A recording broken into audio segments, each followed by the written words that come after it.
I will base my thinking, my elaboration of a concept of love on Hardt and Negri's understanding of love, because I think it's well elaborated and interesting.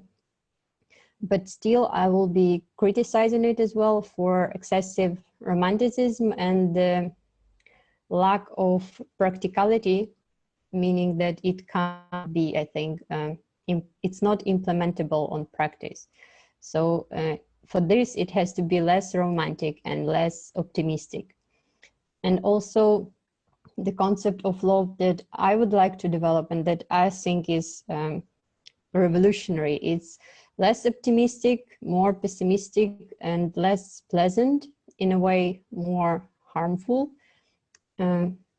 understanding of love. So Negri and Hardt claim that it is kind of uncomfortable to talk about love in political context now, because love is something that is perceived as not rational enough to be part of a serious discourse, and they think that this is a very big problem, political problem, and it's a part of a larger political problem. And one of the issues with this is that we normally concentrate on the understanding of individuals as separate egoistic beings, and we see society as something that consists of those egoistic creatures. And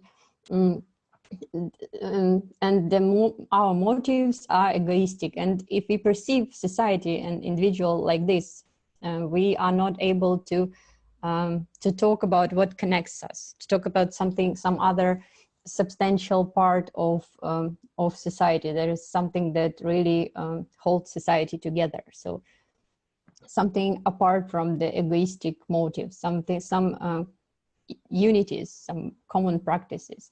So to comprehend it, we're supposed to include concept of love in political discourse. But also what is crucial here for Hardt and Negri is that by including the concept of love, we include the possibility of transforming society. And for them, it's a possibility to build a multitude, a revolutionary subject. And Negri and Hardt claims, and I agree with them, that it is unwise to leave love to priests, poets, and psychoanalysts. And about psychoanalysis, psychoanalytic understanding of love will also talk later. I agree with them that those are not good people to leave love to. And priests as well, of course, and poets, because poets kind of have this romantic understanding of love, and we associate them with mysticism. This is why we can't leave love to them. Otherwise, we will not be able to include it back in a political context. So Negri and Hardt, they mention Lenin and claim that people are not, that at his time, Russian people, after the revolution of 1970, were not yet ready to govern themselves. So they still needed someone who will supervise them, some managers and supervisors who will lead them to the self-government. And because of this lack of capacity, that people were not able to rule themselves, they were not ready for democracy. And on the other hand, and the question if we are ready now, and if the anarchistic understanding on the other side is too naive, and it presupposes that there might be, after the moment of revolution, people will automatically change and be able to govern themselves, which is naive and which doesn't work. So this spontaneity that people will start to be able to govern themselves when they will get rid of all the supervisors and those who try to govern them. And the other possibility that Lenin was protecting, that there's supposed to be some supervisors who train people to govern themselves. So the kind of justification of a sovereign power, temporary sovereign power that will lead to self-government later. So the Negri and Hardt suggest the alternative view, the third possibility, and this is how they include the concept of love, how they develop the concept of love, that there's supposed to be a training within the society, and that will lead us to be able to govern ourselves. And this is the type of revolutionary transformation, revolutionary process that will help us to create a society, create a self-government, and some collective self-transformation that will lead us to real democratic society. And this is how they see love as a political concept. They don't use word solidarity, and I don't like it that much, although we all love it. But if you think about it, solidarity is kind of have this connotation that we agree on something, and on the basis of this agreement, we kind of do something together. But what if someone doesn't agree? So who are they, those people who don't agree, who are not in solidarity with us? Are they our enemies? So it doesn't work that well as a concept of love. And the other possibility is concept of friendship. Hardt explains that it's not perfect as well, because when we talk about love, we talk about self-transformation. When we are in love, even this primitive, the way they call it, corrupted form of love, it still it presupposes transformation. So we change ourselves. The subject of love is transformed. The love transformed the one who is in love in the feeling of love. So we become different, and friendship doesn't have this connotation. So love for Hardt is, and Negri, is a production of certain type of cooperation, certain training, and social transformation of social subjectivities.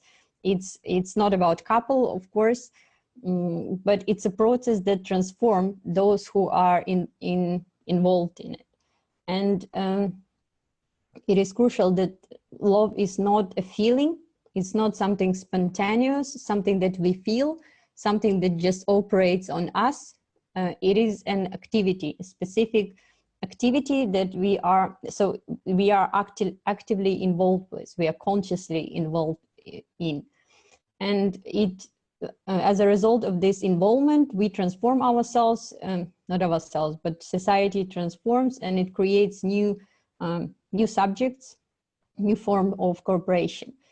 And here we can see that what they use, their understanding of love, it kind of resembles, and they admit it, the Christian understanding of love, because already in Christianity, love functions as a political concept.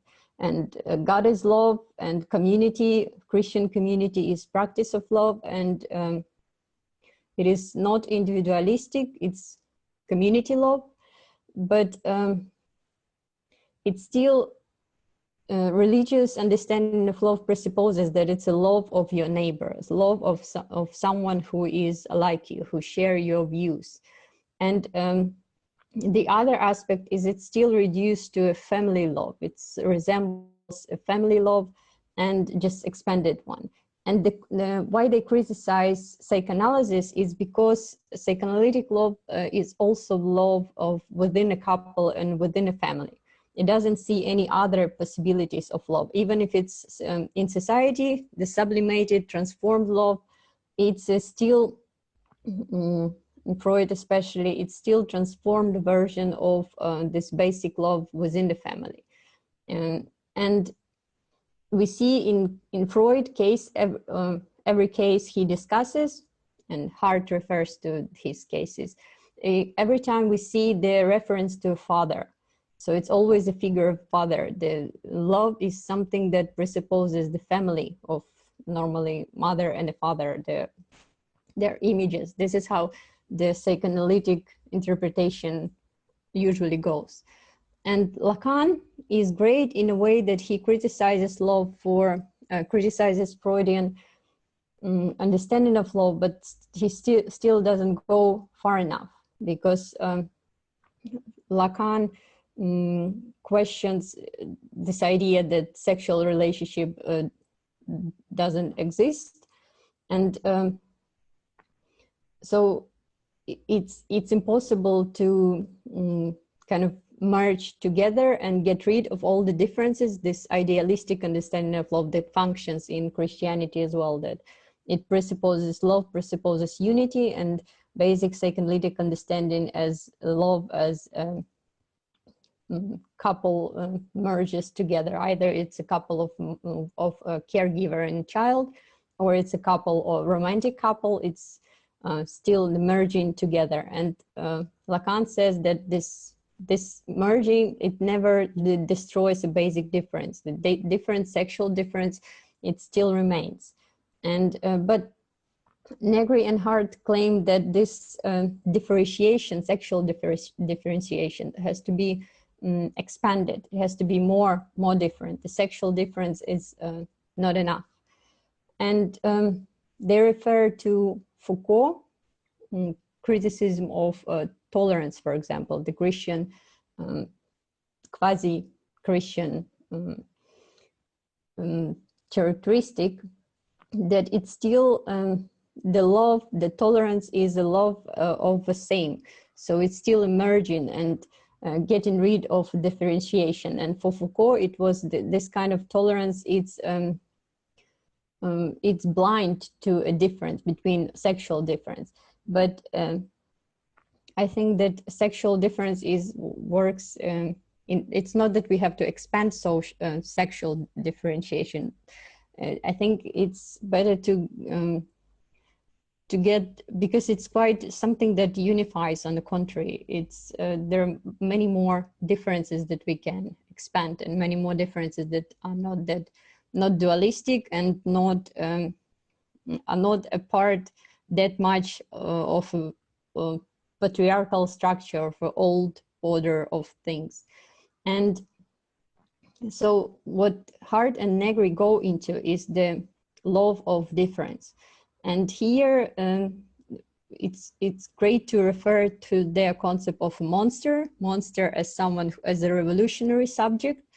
And monster, they define monsters as those who present figures of sublime disproportion and terrifying excess, as if the confines of modern rationality were too narrow to constrain the extraordinary creative powers. So monsters are someone who don't fit into some excess, something that doesn't fit in the present order or the old order of things, some terrifying excess, something that we present rationality can't comprehend, can't handle. And those are revolutionary subjects. Those are those who present the radical difference. And love that Hardt and Negri want to present, the way they understand it, it's alike Deleuzian understanding of love, because of the multiplicities of differences. And they claim that love involves the multiplicity of multiplicities. So it's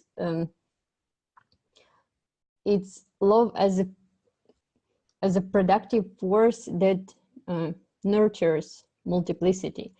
It's something that helps to establish more differentiation, the multiplicity.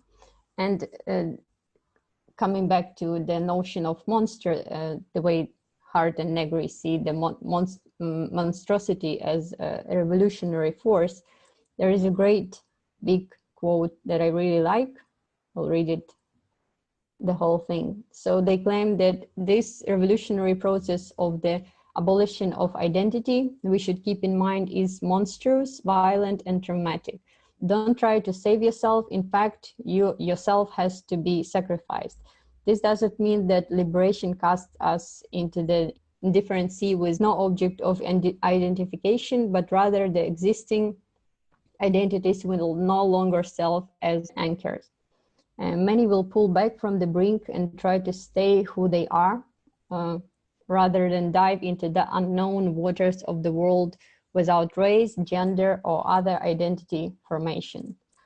Abolitions also requires the destruction of all the institution of the corruption of the common, such as the family, the corporation, and the nation. This involves an often violent battle against the ruling powers, and also, since the institutions in part define who we are now, an operation surely more painful than bloodshed. A revolution is not for the faint of heart, it is for monsters.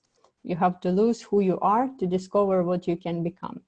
So here we can see that it's monsters, they don't have identity formed in the present or the old order. They form new identities. So this is why Negri and Hardt are kind of against identity politics. They can be only the way to a revolution, but they don't, they have to commit suicide kind of for the real revolution, to revolutionary processes to happen. And here we can see that they don't state directly that this kind of suicidal process, because we are a part of present order. It's not only that we have to destroy the institution that corrupt the common, the multitude, but such as family, corporation, and nation, but also those parts in ourselves, because we are constituted as a part of this order. And it is painful and traumatic. Monstrosity is painful and traumatic, and it's not for someone who is weak in their hearts, because we like something that we got used to. We like those forms of, even those forms of love that we got used to, and transforming them, transforming habits, and this process of training that is needed for the kind of love of a multitude, transformative love of a multitude to occur, it involves training. So it involves changing habits. So it's more traumatic than just following the path that we got used to. And for them, the way they define evil, so they are not totally optimistic. This is what I liked about them, but that's still not enough pessimistic. They understand that the opposite of love is not hatred. It's not the absence of love, but and it's even not a violence, because they understand that the violence is necessary a part of love. But the opposite of love, so the evil, what they call a evil, is love gone bad. So it's kind of a corrupted forms of love. And this is what they define as evil. They also understand that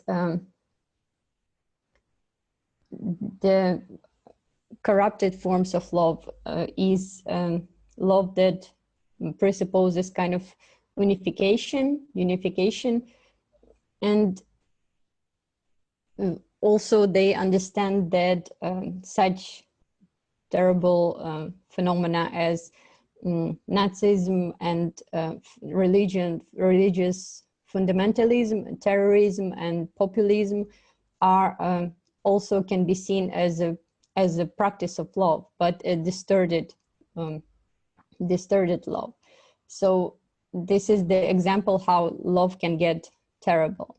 They also claim that that love is ambiguous, and this idea that it's useful to present fascism and such things as a transformed way of love. Of course, I like it a lot, and I totally agree. And here, but what they don't see in this, that even if they claim that love is ambiguous, and we have to be careful not to prevent those corrupted forms of love, but they still think that it's kind of possible, or that it's easier than it's I think in reality is. Because if we remember, it's my favorite example is always that Nazi propaganda film, this movie Eternal Jews, which was shown in 1940.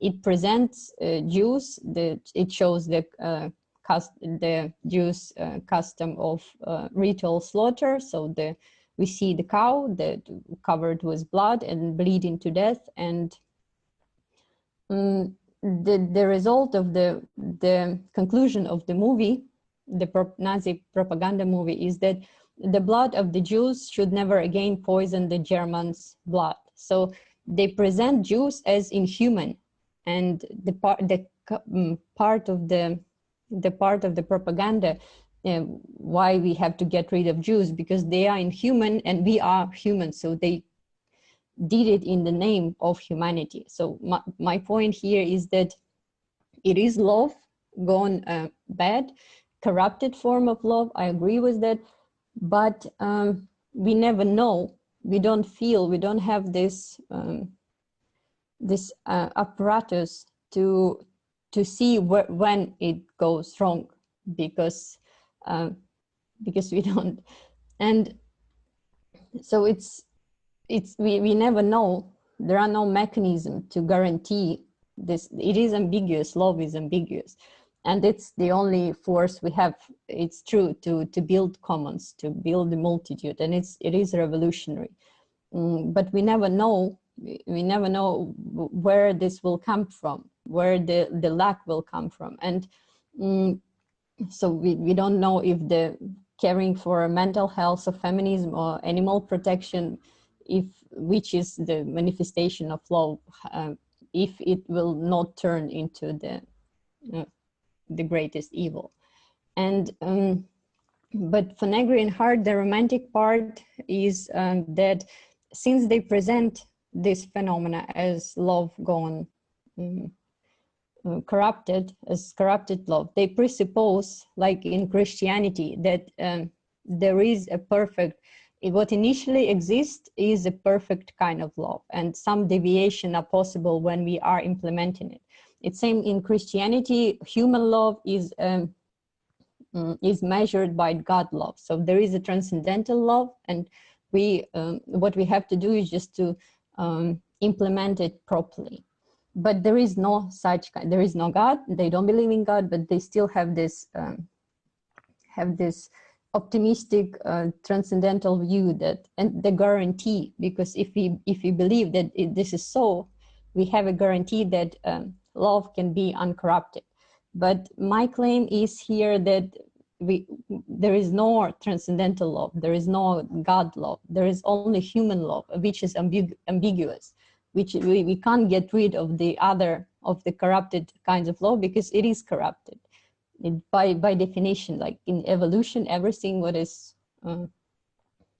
formed during the process of evolution, it's something that went through certain processes of transformation, corruption, and mutation. So those are corrupted forms of love. So what to do? And if there's something we can do, which I think not very many possibilities, but and the most terrible thing is that the very panic about love going wrong is even more harmful. So if we go into this panic, like for example, the panic was after war, when everything was claimed, many things were claimed to be phenomena, to be fascistic, to be Nazi. And for example, among philosophers, it was fashionable to call each other and different phenomena fascistic phenomena. And we know that there is this Godwin's law that claim that as a discussion on the internet grows longer, the likelihood of a comparison of a person's being compared to Hitler or another Nazi reference increases. And it's not only internet, but I think it's in real life happens all the time. So it's always like this. It's the very panic that we try to prevent love going wrong. The corruption of love causes the love going wrong, because once we claim that someone is Nazi, it means we are dehumanizing them, and we delineate ourselves from them, claiming that we are not and they are, and this is how the conflict starts. This is how the distinction between us, not Nazi, and then them, Nazi, prevents. So maybe even the next terrible, the most terrible evil that will happen is the fighting with someone we delineated as Nazi. And the other thing is that what we call populism, the very word populism, meaning something is popular, we associate it with fascism. So does it mean that it's something unique? So it basically can be revealed in anyone. And who are we who claiming that other are fascist? And does it mean that we have to destroy them, and how to prevent the love going wrong in them by destroying them or by teaching them in totalitarian kind of way? So this is the hard thing, and to stay optimistic here, but maybe this very pessimism and the recognition that there is no way out, or maybe that it's the way to find the way out is really difficult. Maybe this is what is revolutionary, and like something that, at least the revolution that is possible to implement on practice, and the revolution that will, and love that will not go, less chances that it will go corrupted. So, and Slavoj Žižek, I agree with him in this claims that he's claiming that this universal love is impossible, that love is always differentiation, it's always a cruel act, because it cannot be love to humanity, for humanity by definition, because to love is to prefer an object of love to others. And so Negri idea, Hardt and Negri idea is that we have to not implement the concept of love, the psychoanalytic concept of love that concentrates on family, the love gone, the corrupted form of love that are concentrated normally on some kind of unity, be it fascism, be it some kind of love to a certain race, or other kind of unity, other kind of corrupted love that presupposes unification. But to the love for differences, so the love for not someone who is close to us, but someone who is different from us. And it's, but according, and on the other hand, I agree surprisingly with Žižek, who claims that such love is impossible, that love is always corrupted, because it's love to someone, and we prefer someone in comparison to the other one. But what I also like is this psychologist from Yale, Paul Bloom, his work against empathy. I don't like it, but I like the idea, but I don't totally agree with the way he with his reasoning, with his line of reasoning. So he claims that whatever we agree on something, on morality, is that empathy is is a basic thing that we have to feel. So we always want more empathy, and we claim that there is a lack of empathy, and this is something we have to fix. Something has to be fixed. But according to Paul Bloom, it's empathy is biased. So it's better, he's criticizing empathy, and he claims that this our common intuition that there's supposed to be more empathy is wrong, because maybe there's supposed to be less empathy, on the contrary.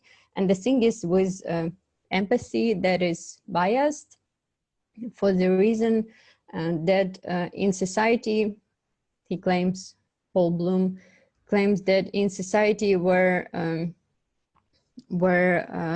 empathy where people feel empathy, the amount of people empathy is felt for is well, restricted and getting more and more restricted. So what does it mean? It's there is a quote from him to explain this somewhere. Empathy design failing have to do with the fact that it acts like a spotlight. It zooms you in, but spotlight only illuminate where you point them at. And for that reason, empathy is biased. So to feel, same as Zizek reasoning, is that it's also, you can feel empathy only to a restricted amount of certain amount of people. And it's always, you always prefer someone. It can't be kind of, you can't feel empathy for all the people. And he claims that there is a fact of human nature that we feel more empathy to those who are more like us. He claimed that in one of the interviews, he claimed that it's more likely that he'll feel naturally empathy towards the interviewer, the handsome white guy like him, and less empathy for someone who he finds frightening, whom he don't like, maybe even physically. And someone who is like him, someone who shares his skin of color and shares his language. And this is immoral. So even if we base our, even if we think that to promote morality, we have to be more empathic, maybe on the contrary, we have to restrict empathy in this sense. So, and the other point is that empathy is, it feels good. Maybe we protect it and practice it because it makes us feel good. And this is why it's so hard to get rid of it. So it's great to think that this is how we can ensure our morality, but just feeling pity, kind of this empathy to others. But maybe it's not a way out, but on the contrary, this love, corrupted love, as Negri and Hardt put it, and as Zizek warns us that in this way, love is more evil than good. And Paul Bloom also mentions Adam Smith, who claimed that that to feel empathy for someone who was abused or assaulted, it normally translates into anger and hatred towards those who done the abuse. And it's always, you know, when some state starts the war, there is also we are always presented almost with some poor person who is victimized, and it's normally done for protection of a nation. So this empathic feeling is always involved and into the already corrupted, potentially corrupted forms of love. And so this idea of love to everyone, to different multiplicity of love that propagates multiplicity and that builds revolutionary society, is something that is alike more or less with the Buddhist understanding of love to humanity. But Paul Bloom mentions that maybe it's this love to humanity, which to all the humanity, which Zizek think it's impossible, because love by definition is a love to someone, is differentiation. Is when we prefer someone, but maybe it's a reduction of empathy. So kind of if we trick ourselves claiming that we love everyone, it's a suppression of this empathy, and we don't really care about anyone, but it still works. At least it's not corrupted form of love. So it's not. It's on the contrary. In this argument, it's we reduce love. We don't spread love, but claiming that we're spreading it to the universe, we kind of annihilate the love and the empathy. So it's not, and it starts to be less dangerous in a way. So maybe the only way to spread love, the most uncorrupted form of love, is absence of love. I'm not claiming that, but just figuring out different possibilities. And the other thing is, even if, you know, my ideas about autistic subject, the postmodern subject, the way it's seen as autistic subject, and it's always seen as they're always seen within the continental philosophy as a threat, as something we have to get rid of, as some alarm, that some alarming state that we have to get rid of. We have to promote more empathy, more socialization, and we see as a threat of capitalistic society that we are becoming autistic, don't have this sociality anymore, the human, truly human sociality. But my claim is that we're not allowed to use the specific state of autism, because those are real people who are diagnosed with autism, to present as an image of something we have to get rid of. And but even if you connect this autistic state and the real diagnosis, we see that idea that autistic children are kind of evil and not social, it's not true, because so they just don't have to be thought in the way we think about not autistic people. It's not that they are kind of violent towards other, it just that it can be presented that it's too much, sociality is too much for them, and they are involved in the sociality in a different just in a different way. So the other thing is that we can also talk about this. Yeah, when we talk about autistic subject, we always involve the nostalgia, about the nostalgic feeling that there used to be a real sociality, something real. But maybe it's on the contrary, something that, so my claim is here is, if something doesn't feel right, if something is painful, it's not always mean that we do something wrong. So for example, we now can see this this different criticism of, and we were talking about corporation ethic, how you call it, ethics, and different modern, postmodern, and ultra-modern phenomena that different novel transformation in the world, like even feminism. We can't open a door to a woman, and I don't know, different example that we can't call on a cell phone now because it's not polite now. Some new transformation that we perceive as monstrous, and something we have to get rid of and propagate some true type of sociality. And for example, we can't even love unborn children and protect them because it violates someone's rule, it violates women's rights. So we can't do, or for example, in a couple who one of the partners who was who wanted to be exclusive, the other partner suggests that they will try a how you call it, the polyamorous relationship, and for the partner it's for the other partner it's traumatic. So all those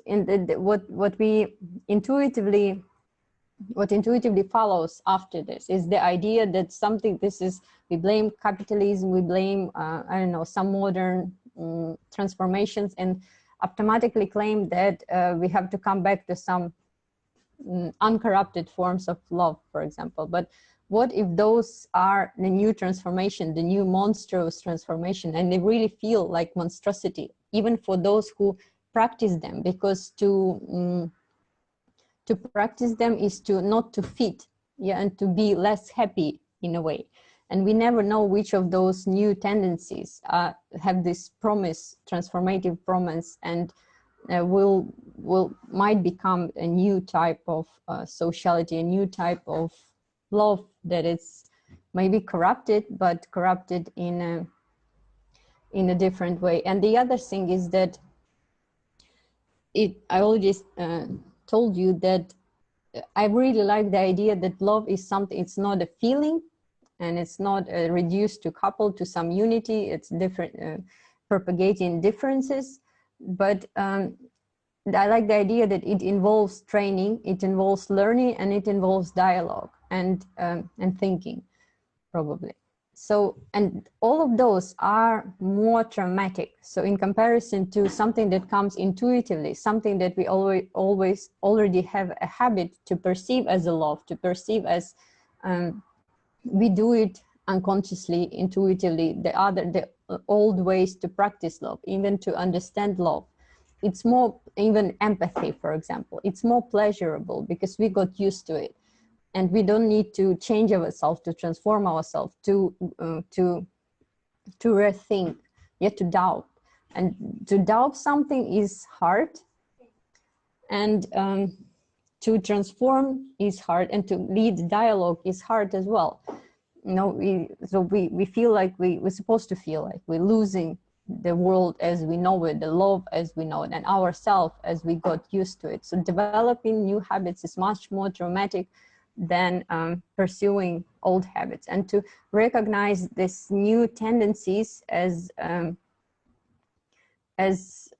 something that is can exist, and something, maybe new type of love that is allowed to exist, is also traumatic. But on the other hand, by coming back, by trying to protect the old kind of something that we already learned to recognize as a good moral, it's less traumatic, but it doesn't mean that this is the right thing. So I'm not sure what the conclusion is. And next time I would like to concentrate, because next time we're supposed to talk about the therapeutic consequences, the conclusions about the concept of love and the violence and tenderness. I would like to maybe elaborate the idea of psychoanalytic practice as a practice of a multitude, of this training of new kinds of love. And I think that it is quite possible to, even though neo-Freudians were criticized for concentrating on individuals' transformation, and like Frankfurt School criticized, for example, Adorno criticizes neo-Freudians for not seeing society as sick, but only perceiving individuals as sick, and concentrating on individuals too much, on the price of not seeing that some social transformations are needed. But I think that, well, individual is a part of society, and it still can be done a lot through the psychoanalytic practice, but psychoanalytic practice transformed in a way so that it will not be hierarchical, so without the distinction of someone who is analyzing, is a bearer of knowledge, and the other person who is perceiving the knowledge. So it's not that kind of training, not that kind of therapy, but on the contrary, maybe the role of a psychoanalyst and patients, they're not patients anymore, will be blurred, and it will be a dialogue, and people will be kind of a mediums that exchange their experience. And this is, in this dialogue, maybe it's going to be not a couple of psychoanalysts and the other person, or two psychoanalysts discussing something, but a group. But still, I think that there is this potential in psychoanalytic practice to participate in this formation of multitude, in not sure in which exactly form. So this will, I think we'll discuss next time.